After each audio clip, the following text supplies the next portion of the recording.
se seguiría discutiendo, se seguiría creando filosofía.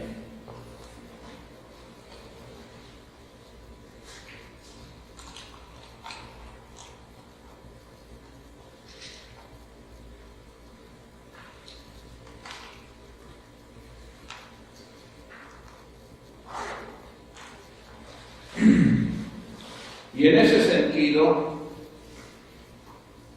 la filosofía sería un gran diálogo, una conversación interminable en que se dan soluciones, aparecen nuevos problemas, se discuten las soluciones,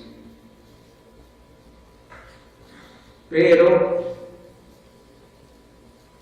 no se llega a ningún conocimiento definitivo, concluyente y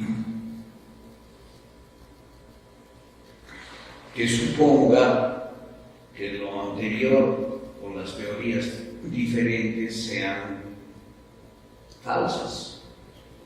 Hemos visto que la filosofía supone una actitud, diríamos, humilde, una actitud mesurada, que pese a tener certeza de los contenidos teóricos sobre varios temas, supone también la aceptación, la comprensión, la valoración de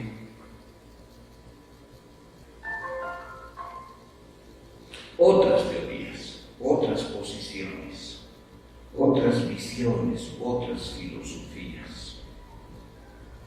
Entonces, como premisas hay que plantear que la filosofía no es un conocimiento acumulativo en el sentido de que haya contenidos válidos que excluyen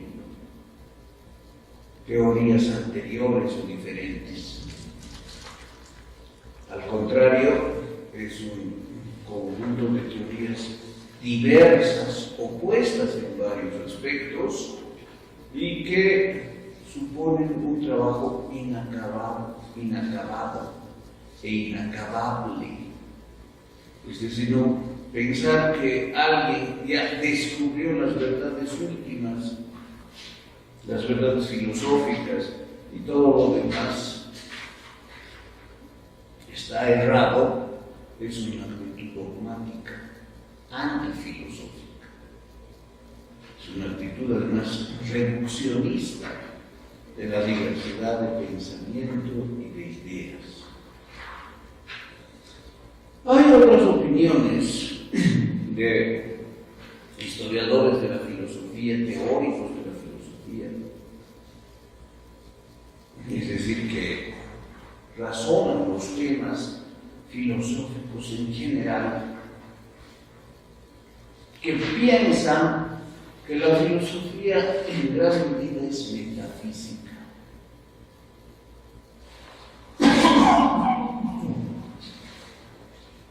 Y eso también desde Tales de Mileto, es decir, desde los primeros filósofos griegos, el pensamiento filosófico que supone uso de la razón, habría explicitado contenidos evidentemente metafísicos.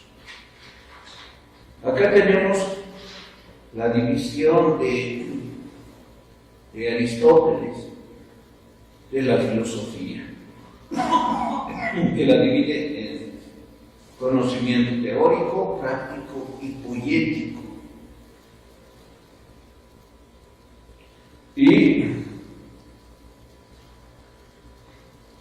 en el conocimiento teórico, la primera división es la teología, y la teología que se divide en metafísica y lógica. Fíjense esta concepción de que la teología sea metafísica y lógica. Y hemos hablado sobre esto cuando veíamos esta diapositiva. Pero ahora vamos a profundizar un poco sobre la metafísica, teniendo en cuenta que hay opiniones de filósofos, historiadores que piensan que la filosofía es en gran medida metafísica.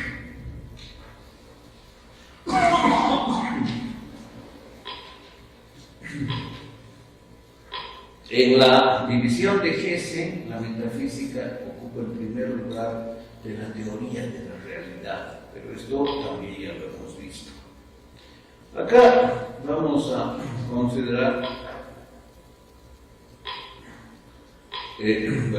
metafísica y filosofía.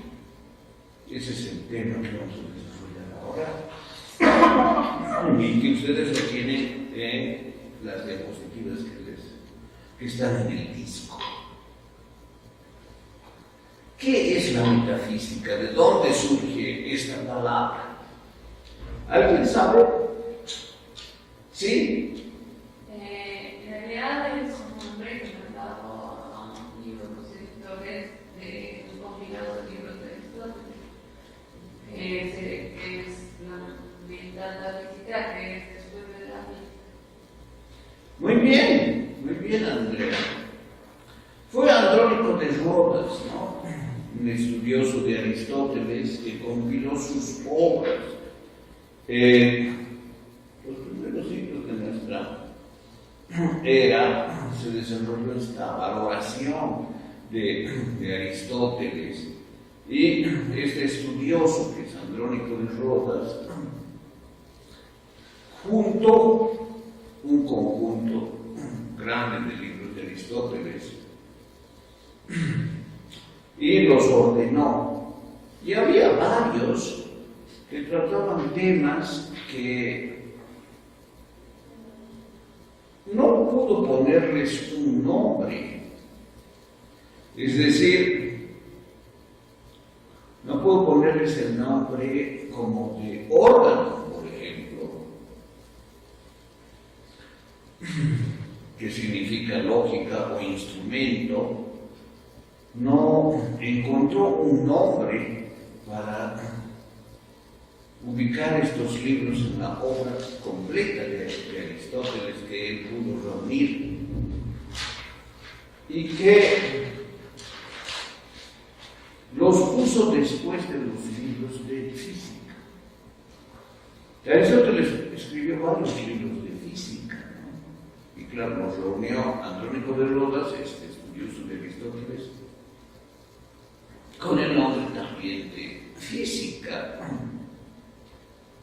el movimiento de los cuerpos celestes, el movimiento de los animales, son algunos títulos. Ustedes pueden ver la enorme producción de Aristóteles también en lo que está aquí, ¿no? Textos de filósofos clásicos, en autores. En Aristóteles tenemos, por ejemplo, la metafísica, la lógica, las obras completas. Esto, por ejemplo, está muy bien. Y además está, bueno, en latín, si a alguien le interesa, para que disponga. En Credos también hay en español la obra de Aristóteles, ¿no? Entonces, esto tiene la posibilidad. Acá no hay muchos, pero yo tengo en otra parte lo de Gredos, aquí está lamentablemente en el disco. Vamos a ver aquí cómo está.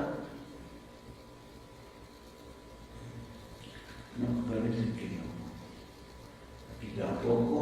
De todas maneras, en internet está a disposición las obras de Aristóteles con muy buena traducción. Aquí debe estar.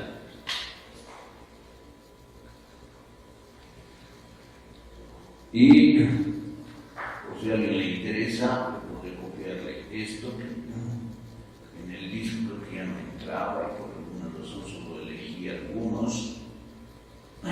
Pero por ejemplo, fíjense, estas son las obras que están, ¿no? Acerca de la generación y la corrupción. tratados breves de historia natural. Esto es de Aristóteles. Y trata evidentemente temas de física, generación, biología, acerca del alma. Se puede entender como psicología, acerca del cielo, física, escritos meteorológicos. Aquí está Heredos, que es una buena traducción, acerca del cielo. Este es un libro bastante conocido. Constitución de los atenienses, esto es política, ¿no? Filosofía política. Del sentido y los sensibles de la memoria y el recuerdo, psicología, del arte, poética. Esto es, bueno, esa parte que hemos visto de poiesis, ¿no? Que tiene que ver con la filosofía del arte, ética, ¿cómo? Ética eudemo, ética, física, tiene libros que se llaman física, propiamente, la gran moral, ética, y bueno, la metafísica que estamos viendo ahora, obra biológica, fíjense, hay una obra biológica, escritos de estudios de biología, la política, obviamente, filosofía política, problemas, esto es un poco difícil de clasificar, sobre la interpretación lógica, ¿no? Tratados de lógica, y así, aquí están la obra de Aristóteles, fragmentos, investigación sobre los animales, física. Bueno, el pseudo Aristóteles, le atribuyeron a Aristóteles. Aquí en Gredos, como les he dicho, hay varios, ¿no? El volumen 2 no está lamentablemente en español, pero aquí está en Gredos, por ejemplo, la política.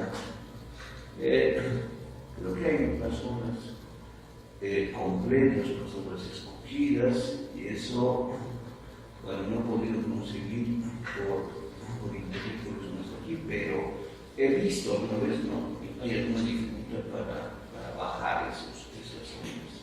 Entonces, la cantidad de obras de Aristóteles que está calculada más o menos en 150 volúmenes, ha sido ordenada.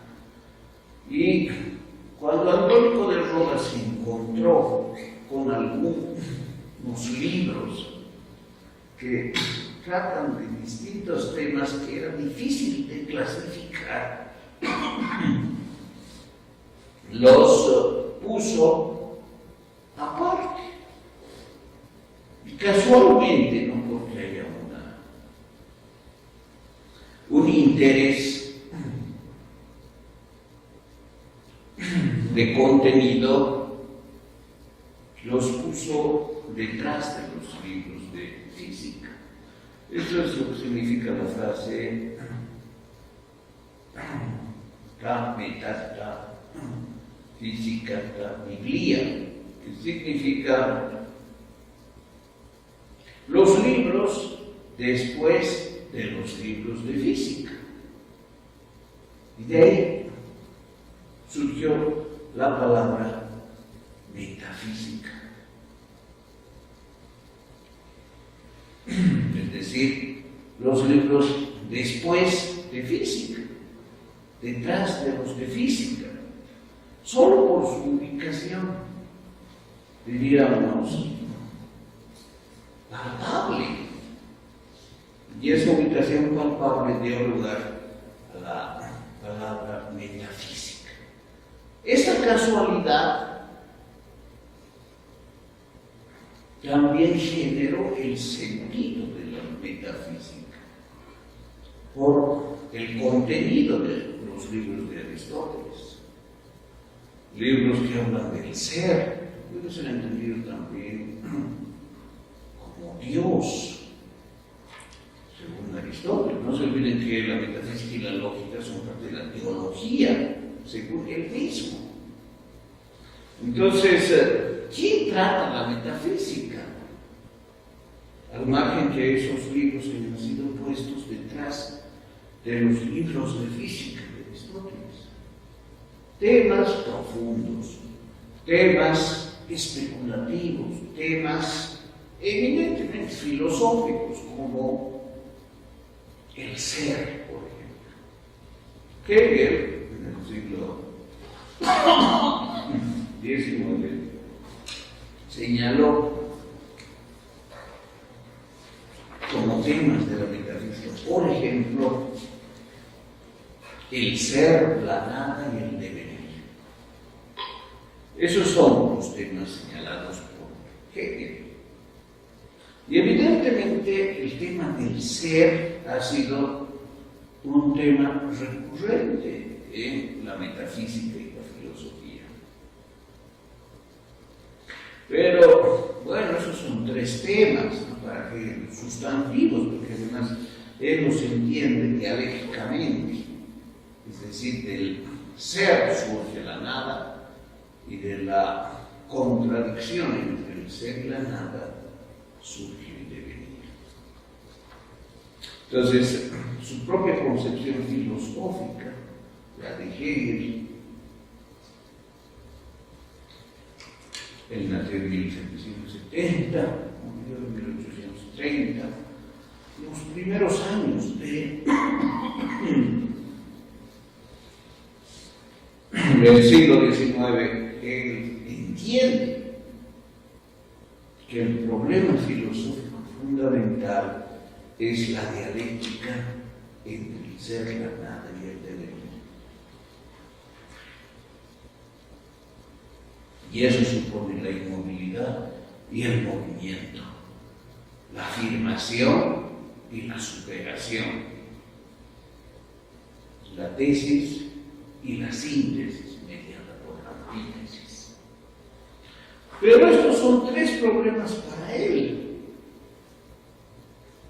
¿Cuáles son los problemas en Aristóteles? Metafísicos. Bueno, antes de ver Aristóteles, puede citar a Kant. Kant, antes de Hegel, Kant nació en 1724, murió en 1804, es decir, en el siglo XVIII realizó su producción teórica, creó su filosofía. Kant dice tres son los problemas metafísicos. Como también de alguna manera Hegel señala estos tres como los fundamentales de la filosofía y también de la metafísica. Antes de él, Kant dijo, son tres problemas los fundamentales de la metafísica. ¿Cuáles son? Dios, alma y mundo.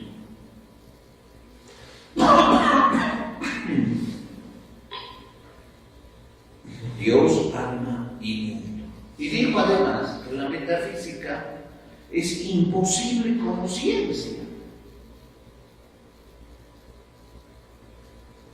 Es decir, Kant vive en el siglo XVIII, ya se desarrolló en el siglo XVIII la física de Newton como un conocimiento poderoso para comprender el mundo, las leyes de Newton,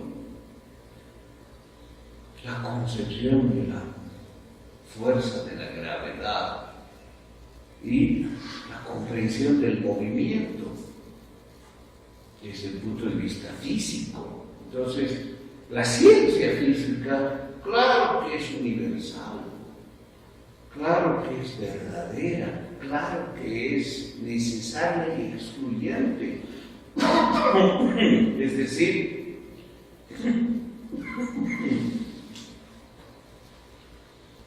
lo que hizo Newton es un conocimiento eminentemente científico, excluyente, verdadero y universal. Nadie puede decir, no me gusta la física de Newton, no creo en la ley de la gravitación universal. Ese es un conocimiento, ese es un contenido de conocimiento que permite comprender a profundidad lo que pasa en el mundo, independientemente de las preferencias. Pero esa es la física. ¿Qué pasa con la metafísica? No es posible como ciencia, dice Kant.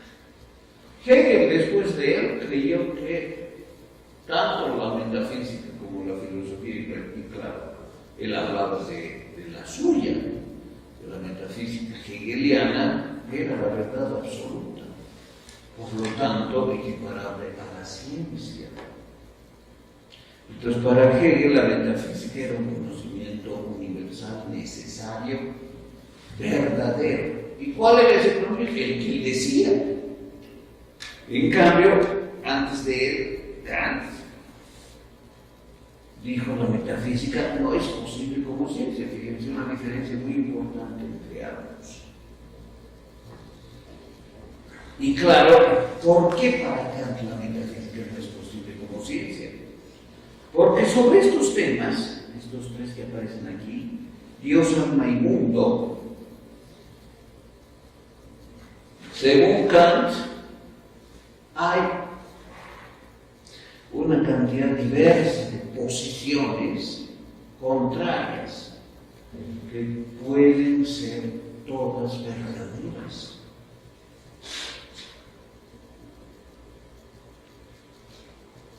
Entonces, la metafísica es un nivel alto de especulación, de reflexión, de profundización, alto grado de profundización de temas filosóficos, pero por eso mismo no es universal en el sentido de que una teoría metafísica, un desarrollo de la metafísica, sea la verdad. Claro, eso pretendía Hegel con su dialéctica, es una dialéctica ontológica, es decir, el ser es dialéctico, y es a tal punto dialéctico que el ser mismo genera su antípoda, su antítesis, y la antípoda del ser es la nada.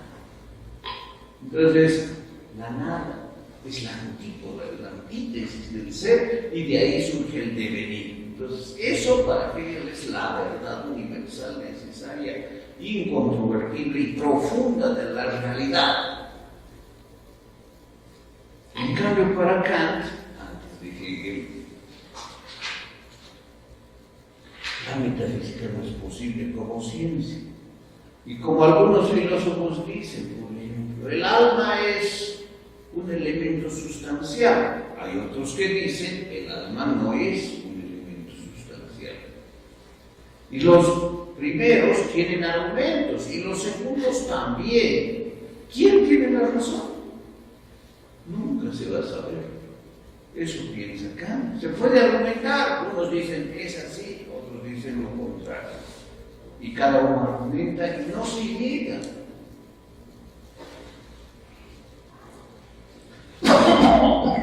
En la crítica de la razón pura, que se orienta por la pregunta ¿qué puedo conocer?,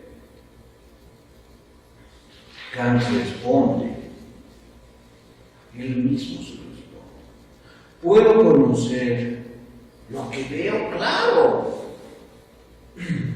Para eso son imprescindibles, pero el espacio y el tiempo como formas puras de la intuición sensible. ¿Puedo conocer el mundo físico? Sí. ¿Cómo? Con categorías. Las formas puras y las categorías son a priori. ¿Puedo conocer sobre Dios algo? No. ¿Puedo conocer algo sobre el alma? No. De manera concluyente, no de manera... No puedo conocer algo sobre el alma de manera científica como conozco la física de Newton. La física de Newton me permite conocer la naturaleza. Y yo me puedo preguntar sobre la naturaleza muchas cosas y responder con conocimiento físico. ¿Y eso qué quiere decir? Hacer ciencia, llegar a contenidos universales, necesarios, verdaderos, y que nadie puede estar en desacuerdo. Nosotros acuerdo o de desacuerdo. Se trata de conocimiento científico. En cambio, la filosofía no es así. Entonces, ¿qué es lo que no puedo conocer? Los temas de la metafísica. ¿Cuáles son? Dios, alma y mundo, pero el mundo no como realidad física, que sí se puede conocer con la ciencia, el mundo como problematización metafísica. ¿Y cómo es una problematización metafísica sobre el mundo? Por ejemplo, preguntarse, ¿quién lo creó? Esa es una pregunta metafísica sobre el mundo. ¿Quién creó el universo? Esa no es una pregunta física que se puede resolver científicamente.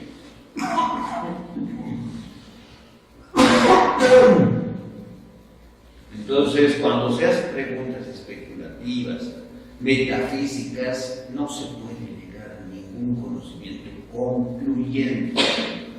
Solo se puede llegar a contenidos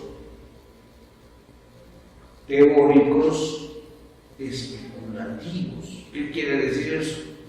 Que son teorías construidas para responder a esas preguntas, y hay tantos contenidos y tan diferentes y tan contradictorios que no se puede establecer alguno como necesariamente sea la verdad, que supere a los demás. Es decir, no hay ninguna teoría metafísica que sea ciencia. Y así la metafísica va a seguir,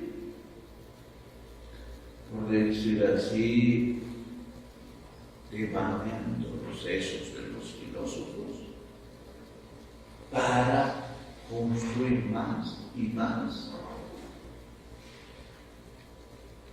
teorías inacabables que no son una solución concluyente, nunca van a llegar a ser ciencia.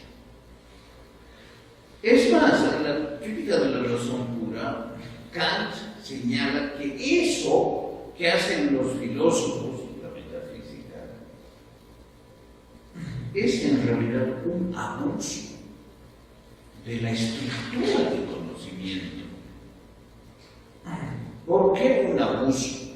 Porque la estructura de conocimiento que tenemos todos los hombres, mujeres también se entienden, ¿no?, supone un componente a priorístico. ¿Qué quiere decir eso? Algo que no surge de la experiencia, algo que no surge por la madurez, sino que es parte de la estructura que nos permite conocer que los objetos, verlos, o también las teorías de Newton. Entonces, para conocer las teorías de Newton, o simplemente ver una manzana que se cae, hay una estructura cognoscitiva común, a priorística.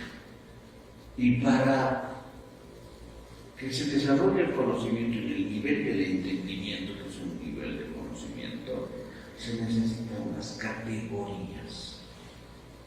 Kant señala, siguiendo a Aristóteles, 12 categorías. Aristóteles señala 10. Y dice, esas categorías permiten conocer la física.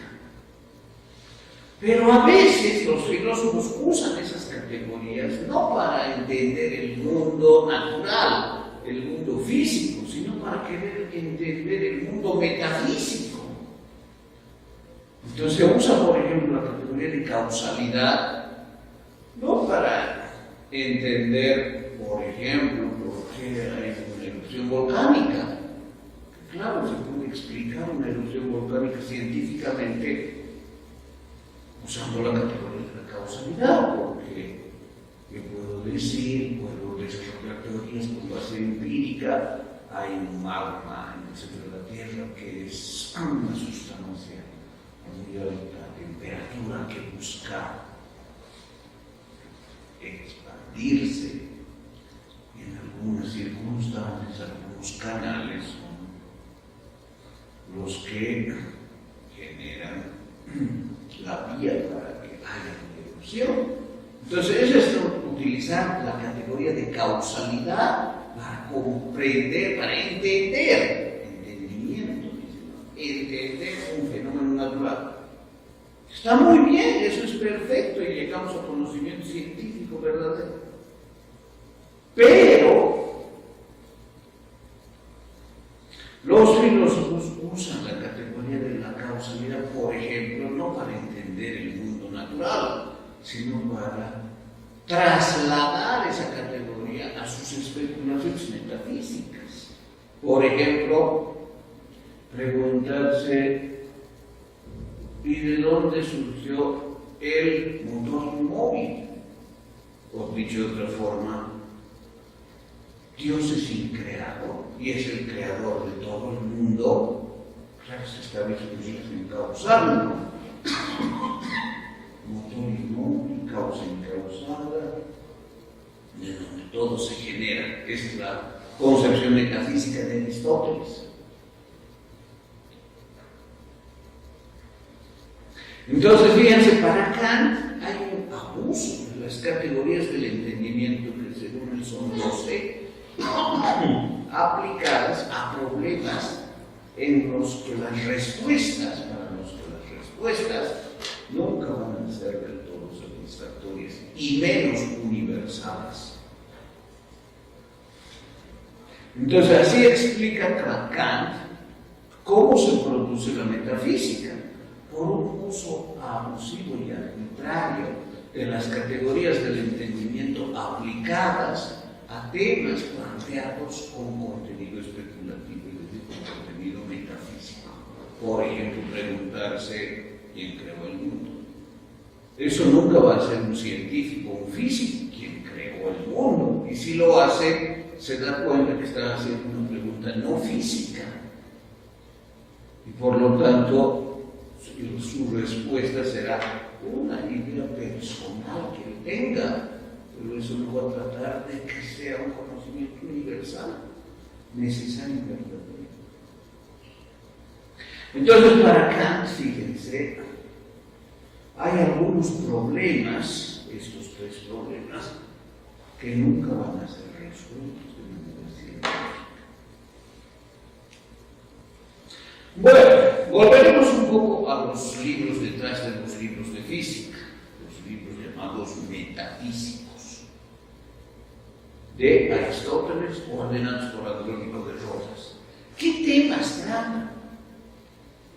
Aristóteles en estos libros habla de la protefilosofía, o sea, la llamada filosofía primera.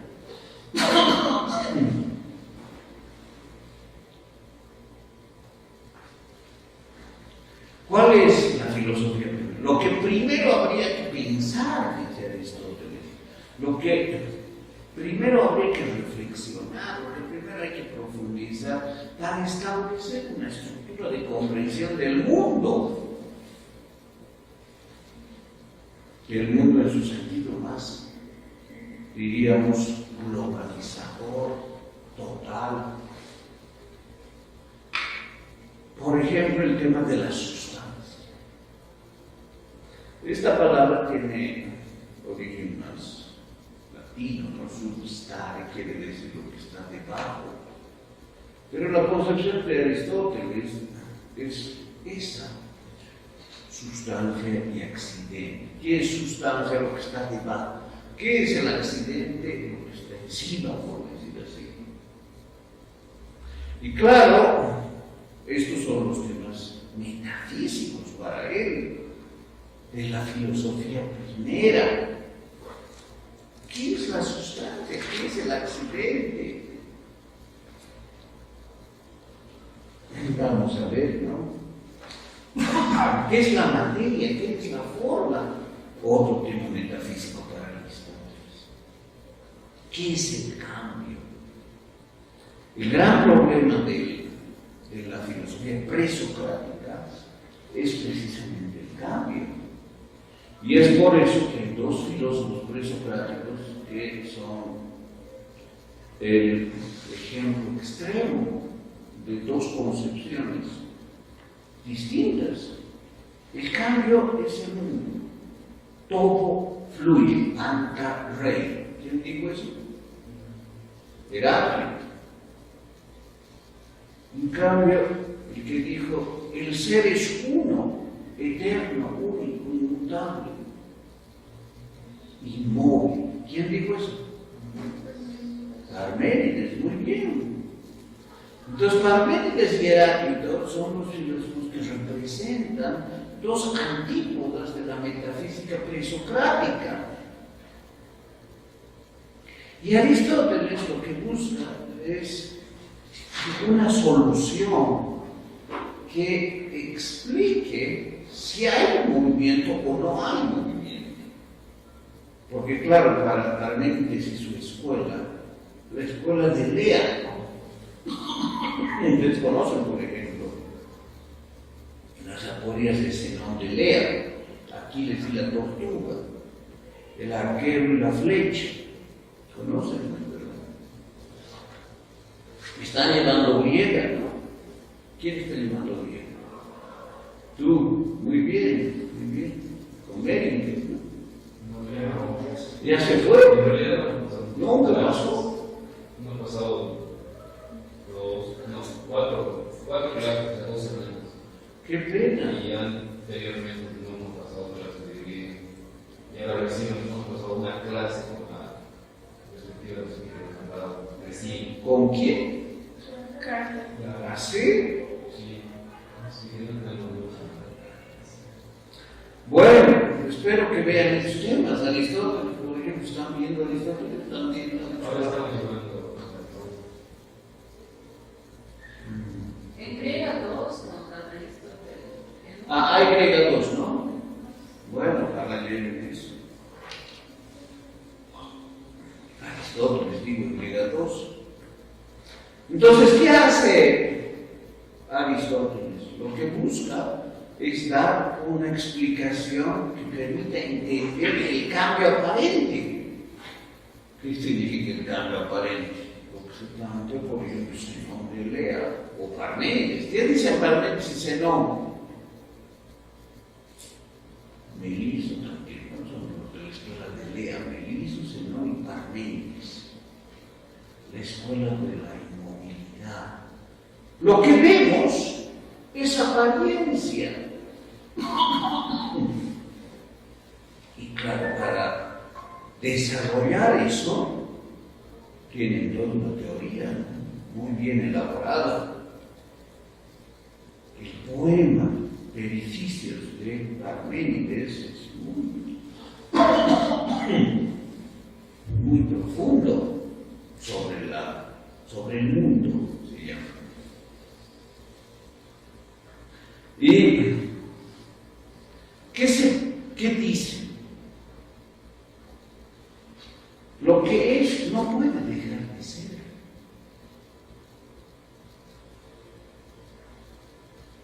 ¿Cómo que no puede dejar de ser? Una semilla se convierte en un árbol, o un niño se convierte en un hombre. Deja de ser niño y se vuelve hombre. O deja de ser semilla y se vuelve planta. Entonces, hay cambio. No, ese cambio es aparente, dicen los leatas, en la escuela de Lea, Parménides, Meliso. ¿Por qué es aparente?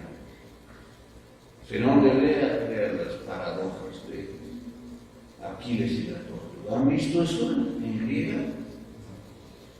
¿Alguien sabe? ¿Nunca ha escuchado Aquiles y la tortuga? ¿Tú sí? ¿En qué consiste? Si no me equivoco, era de que hay una carrera de 100 metros entre Aquiles y la tortuga y otro ventaja de 50 metros en tortuga. La cosa es que cada vez que avanza Aquiles la tortuga, o sea, Aquiles avanza 10 metros, la tortuga digamos 5. Aquiles avanza. No mucho para la tortuga, ¿no? Serán 5 centímetros. Al final dice de que llega un punto de que Aquiles nunca alcanza la tortuga porque mientras Aquiles avanza un poco, la tortuga igual avanza un poquito más. Muy bien. En eso consiste la paradoja o la teoría de Aquiles y la tortuga, que es un planteamiento racional racional de Zenón de Lea, tendiente a negar el movimiento en verdad. Es decir, claro que se nos pone uno adelante, no sea faltando un metro para la meta, y Aquiles a 100 metros. No, Aquiles va a llegar a la meta, la va a cruzar a la tortuga. Por eso que vemos es aparente. Y él explica así, con un planteamiento racional, que dice, para llegar al lugar donde está, la tortuga necesita tiempo. Y ese tiempo, la tortuga va avanzando poquísimo. Y ese avance, aunque sea poquísimo, representa también para Aquiles otro tiempo que sea mínimo para llegar donde está la tortuga. Y ese tiempo que sea mínimo, la tortuga va a estar un poquito más adelante. Y así sucesivamente. Entonces, la teoría de Aquiles y la tortuga es un planteamiento racional que tiende a negar el movimiento, porque para Parménides, el maestro de Zenón, el ser es uno, eterno, inmóvil, inconmovible, invariable. ¿Cómo sería el ser que se cambia? Tendría que llegar a no ser. El niño que se vuelve hombre sigue siendo esa persona. No se ha hecho nada. Sigue siendo la persona, sigue siendo una persona que puede estar pequeño al nacer, después de los años grande, y ya en la madurez, en la plenitud, a su máximo tamaño.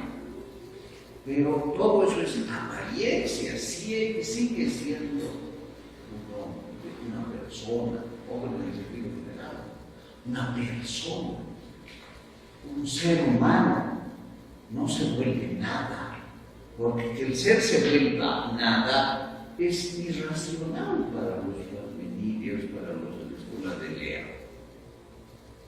Tiene que seguir siendo. Y si sigue siendo, no ha variado. La persona no ha variado desde que nace hasta que muere, es esa persona. Y así, si podemos hablar de una persona, podemos hablar de las cosas. Parece que varía, la semilla se vuelve árbol, pero siempre ha sido, nunca ha dejado de ser. ¿Qué cosa? Semilla, almácigo, matorral, arbusto, árbol, ha sido diferentes manifestaciones, pero eso es aparente porque siempre ha sido algo. Y si ha sido algo, ha sido. Es decir, nunca ha dejado de ser, no importa lo que haya sido, siempre ha sido algo. Y si siempre ha sido algo, el ser no varía. Porque que varíe el ser significaría que deje de ser en general. ¿Y qué es lo que supone la negación del ser? La nada. Entonces no es que la semilla se hace nada y de pronto aparece algo diferente que del almácigo y así sucesivamente. No, siempre es. Y si es, no se hace nada. Ese es el tema también de Hegel. Hegel dice que sí, que el ser se hace nada. Los parmenidios dicen